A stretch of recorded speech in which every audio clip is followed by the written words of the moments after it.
Tudo que quiser aprender vai ser aqui, neste lugar. Lulu vai te ensinar orelhinha e maquiagem de cachorro.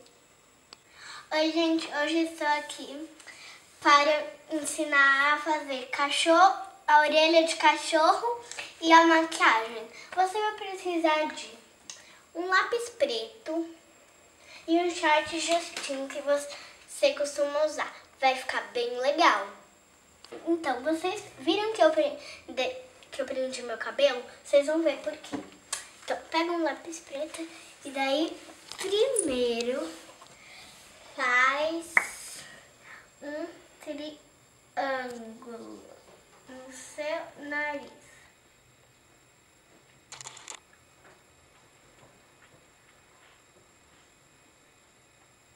Assim, ó. Depois faz 2 bigodinhos aqui. Aí aqui. E se quiser, pode fazer assim. Assim. Bom, agora é a hora do segredo. Eu prendi. Vocês vão ver como eu fiz a orelha. Eu prendi o cabelo porque vocês vão colocar o short assim, ó, na sua cabeça, porque daí essa parte que você põe fica com a orelhinha. Aí prende. Aí por isso que vocês têm que prender o cabelo, porque daí vai pôr o short assim, como se fosse uma orelhinha.